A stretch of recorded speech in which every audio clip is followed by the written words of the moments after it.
কি খবর তোমাদের? কম বয়সী মেয়ে বিয়ে করলে আপনার কি কি সমস্যা হইতে পারে এবং কি কি সমস্যা না হইতে পারে। বন্ধুরা, বর্তমান সময়ে কিন্তু একটা ঘটনা খুবই ঘটতেছে, আর সেই ঘটনাটা হয়েছে কম বয়সী মেয়ে ভালোবাসা, কম বয়সী মেয়ের বিয়া, কম বয়সী মেয়ে বাড়ি থেকে চলে যাওয়া অন্য ছেলের সাথে, কম বয়সী ছেলের সাথে, এবং পরকীয়া প্রেম। এই জিনিসগুলা কিন্তু খুবই বৃদ্ধি পাইছে। আসলে কম বয়সী মেয়ে বিয়ে করলে আপনার কি কি হইতে পারে, কি কি ক্ষতি হইতে পারে। যে সকল ছেলেরা 14, 15, 16 বছর, 17 বছরের মেয়েগুলা নিয়ে পলায় জায়গা, বাপ মায়ের না জানাইয়া না কইয়া, বাপ মায়ে তো কিছু কষ্ট করে লালন পালন করে বড় ছিয়ান দিগেল করলো, কিন্তু সেই বাপ মায়ের বারটা কিন্তু তারা চায় না।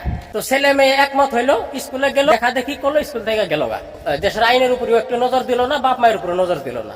ওই সকল মেয়ে যখন স্বামীর বাড়িতে যাব, সেই ভালোবাসার মানুষটার বাড়িতে যখন সে যাব, নতুন নতুন 6-5 বছর কিন্তু ভালোই থাকবো, তারপরে কিন্তু তৃতীয় বিশ্বযুদ্ধ শুরু হইব। এখন আপনি কইবেন কম বেশি সবার মাঝেই সংসারে অশান্তি সৃষ্টি হয়, তাতে কি বড় কথা? হয়তো আপনি এই কথাটা কইতে পারেন, হ্যাঁ হইতে পারে। যে সকল মেয়ে প্রাপ্ত বয়স্ক হয়, সংসার কি জিনিস বুঝে, বাবা মা কি জিনিস বুঝে, স্বামী কি জিনিস বুঝে, তাদের কোনো সমস্যা হয় না। 2-4 কথা হইলেও হয়তো তাদের আবার মিলামিলি হয়, কোনো অসুবিধা নাই। কিন্তু যে সকল এই বর্তমান 16-14 বছরের মেয়েগুলা যে বাড়াই গেতেছে গা, বিয়ে হতাছে, এখন সেটা আমার বোন হোক, আমার ভাই হোক, বা আশপাশি পাড়াপশি যাই হোক না কেন, আমার সেটা দেখবার লাগা নাই।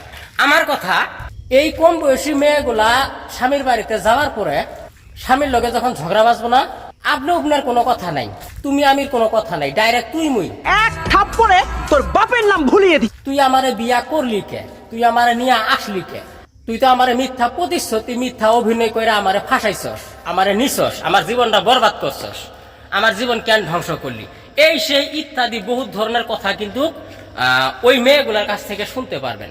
এবং অল্প কথাই যদি স্বামী স্ত্রীর মাঝে অল্প যদি ঝগড়া বিবাদ বাজে, সেই মেয়েটা কি করবো তখন, স্বামীর বাড়ির থেকে পালাইয়া তার বাবার বাড়িতে আসবো। মানে বাবার বাড়িতে আসার লগে লগে সে স্বর্গ পাইলো, মানে বাবা মা ধৈরা কুলো নিয়ে তারে চুমা দিয়া বয়া থাকলো।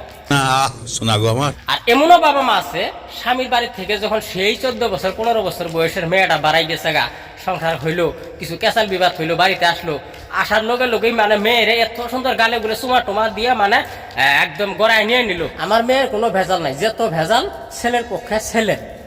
তো ওই সকল মা বাবাকে আমি একটা কথা কইতে চাই, ওই সকল মা বাবার জন্যই কিন্তু একটা মেয়ের 2 সংসার হয়, 3 সংসার হয়, যারা মেয়ের পক্ষে বেশি মাত মাতেন।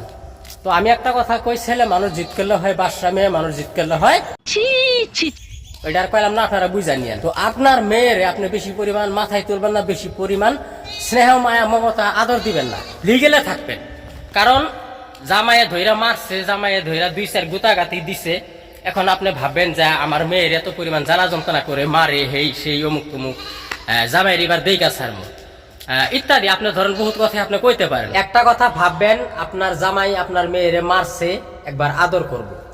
স্নেহ মায়া মমতাই কিন্তু একটা সংসার। যে জায়গায় মারামারি আছে সেই জায়গায় স্নেহ মায়া মমতা আছে, যে জায়গায় মারপিট নাই সেই জায়গায় স্নেহ মায়া মমতা নাই। মেয়েরে বেশি পরিমাণ মাথায় তুলবেন না, আর যত পারেন মেয়েটারে একটু কন্ট্রোল করে রাখার চেষ্টা করবেন, একটু বুঝাইবেন, একটু বয়সের দিকে নজর দিতে দিবেন। তো বন্ধুরা, কথাগুলো ভালো লাগলে অবশ্যই লাইক করবেন, কমেন্ট করবেন, শেয়ার করবেন, আপনার মূল্যবান মতামত অবশ্যই জানিয়ে দিবেন। আমি এই ধরনের নিত্য নতুন ভিডিও প্রতিদিন আপলোড করে থাকবো। এটা আমার নতুন পেজ, সবাই পাশে থাকবেন, ফলো করবেন। ধন্যবাদ।